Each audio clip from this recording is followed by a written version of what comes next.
ಆಸ್ತಿ ಅಂತಸ್ತು ಅಂತ ಬಂದಾಗ ಎಷ್ಟಿದ್ರೂ ಕೂಡ ಇನ್ನೂ ಬೇಕು ಮತ್ತಷ್ಟು ಮಾಡ್ಕೊಳ್ಬೇಕು ಅಂತ ಅನ್ನೋರ ನಡುವೆ ಹೆಸರಾಂತ ಉದ್ಯಮಿ ಗೋಲ್ಡ್ ಫಿಂಚ್ ಸಮೂಹ ಸಂಸ್ಥೆಗಳ ಮಾಲೀಕ ಪ್ರಕಾಶ್ ಶೆಟ್ಟಿ ಅವರು ಬಹಳ ವಿಭಿನ್ನ ಸಾಲಿನಲ್ಲಿ ನಿಲ್ತಾರೆ.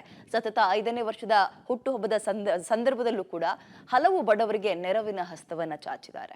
ಎಂಆರ್ಜಿ ಗ್ರೂಪ್ನಿಂದ ಅವರಿಗೆ ನೆರವು 4 ಕೋಟಿ ಸಹಾಯ ನೀಡಿದ ಆಶಾ ಪ್ರಕಾಶ್ ಶೆಟ್ಟಿ ನೆರವು ಯೋಜನೆ ಕಾರ್ಯಕ್ರಮಕ್ಕೆ ಸಾಕ್ಷಿಯಾದ ನಟ ರಮೇಶ್ ಅರವಿಂದ್. ಹುಟ್ಟೂರು ಉಡುಪಿಯ ಸಣ್ಣ ಹಳ್ಳಿಯಾದ್ರೂ ಖಾಲಿ ಕೈಯಲ್ಲಿ ಬೆಂಗಳೂರು ಸೇರಿದಂತಹ ಪ್ರಕಾಶ್ ಶೆಟ್ಟಿ ಈಗ ಗೋಲ್ಡ್ ಫಿಂಚ್ ಹೋಟೆಲ್ ಸಮೂಹದ ಮಾಲೀಕರಾಗಿದ್ದು ಮಂಗಳೂರು ಹಾಗೂ ಬೆಂಗಳೂರು ಸೇರಿದಂತೆ ವಿವಿಧ ಕಡೆ ಉದ್ಯಮ ಹೊಂದಿದ್ದಾರೆ. 2019ರಲ್ಲಿ ಕೊರೋನಾ ಸೋಂಕಿನ ಸಂದರ್ಭದಲ್ಲಿ ಸಾವಿರಾರು ಮಂದಿಗೆ ನೆರವು ನೀಡಿದಂತಹ ಪ್ರಕಾಶ್ ಶೆಟ್ಟಿ ಆನಂತರ ಪ್ರತಿ ವರ್ಷವೂ ತನ್ನ ಸಂಪತ್ತಿನ ಒಂದಂಶವನ್ನ ದಾನ ಮಾಡೋದಿಕ್ಕೆ ನಿರ್ಧಾರ ಮಾಡಿದ್ದಾರೆ.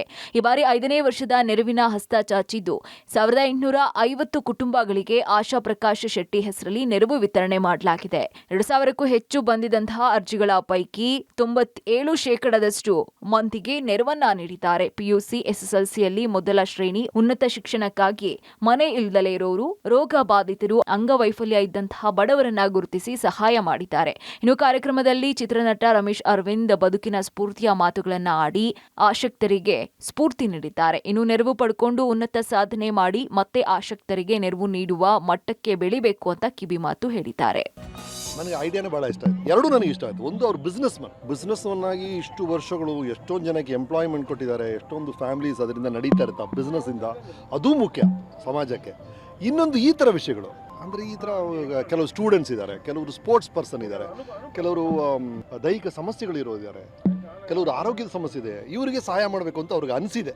ಈ 2 ಪಾಯಿಂಟು ನನಗೆ ಇಷ್ಟ. ಹಾಗಾಗಿ ಯಾರ್ಯಾರು ಇಂಥ ಮನಸ್ಸುಗಳು ಮಾಡ್ತಾರೋ, ಯಾರ್ಯಾರು ಈ ಥರ ದಾನ ಮಾಡಬೇಕು ಅಂತ ಇಚ್ಛೆ ಪಡ್ತಾರೋ ಅವ್ರು ಎಲ್ರಿಗೂ ಒಳ್ಳೆಯದಾಗಲಿ. I think it's very very great thing. ಇನ್ನು ಕಾರ್ಯಕ್ರಮದಲ್ಲಿ ಆಳ್ವಾಸ ಶಿಕ್ಷಣ ಸಂಸ್ಥೆಯ ಡಾಕ್ಟರ್ ಮೋಹನ್ ಆಳ್ವಾ, ಕಾಪು ಶಾಸಕ ಗುರ್ಮೇಶ್ ಸುರೇಶ್ ಶೆಟ್ಟಿ, ಪ್ರಕಾಶ್ ಶೆಟ್ಟಿ ಅವರ ಪುತ್ರ, ಎಂಆರ್ಜಿ ಸಂಸ್ಥೆಯ ಆಡಳಿತ ನಿರ್ದೇಶಕ ಗೌರವ್ ಶೆಟ್ಟಿ ಉಪಸ್ಥಿತರಿದ್ದರು. ಇನ್ನು ಸ್ಥಳದಲ್ಲೇ ಬಂದಿದ್ದಂತಹ ಸಾವಿರಾರು ಮಂದಿಗೆ ಚೆಕ್ ಕೊಡುವ ಮೂಲಕ ನೆರವು ವಿತರಣೆ ಮಾಡಿದ್ರು. ಇದೇ ವೇಳೆ ಮಾಧ್ಯಮಕ್ಕೆ ರಿಯಾಕ್ಟ್ ಮಾಡಿದಂತಹ ಉದ್ಯಮಿ ಪ್ರಕಾಶ್ ಶೆಟ್ಟಿ, ಬಡವರ ನೋವು ನನಗೆ ಗೊತ್ತಿದೆ, ನನ್ನ ಊರಿನ ಮಂದಿಗೆ ಜಾತಿ ಭೇದ ಇಲ್ಲದೆ ನೆರವನ್ನ ನೀಡಬೇಕು ಅನ್ನೋ ಕನಸು ನನಗಿತ್ತು, ಅದೀಗ ನನಸಾಗಿದೆ. 2019ರಲ್ಲಿ ಮೊದಲ ವರ್ಷ 1 ಕೋಟಿಯಿಂದ ಆರಂಭಿಸಿದಂತಹ ನೆರವು ಈ ಬಾರಿ 4 ಕೋಟಿ 10 ಲಕ್ಷಕ್ಕೆ ಏರಿದೆ. ಮುಂದೆಯೂ ಪ್ರತಿ ವರ್ಷ ಈ ನೆರವನ್ನ ನೀಡುತ್ತಾ ಇರಬೇಕು ಎಂಬ ಮಹದಾಸೆ ನನಗೆ ಇದೆ ಅಂತ ತಿಳಿಸಿದ್ರು.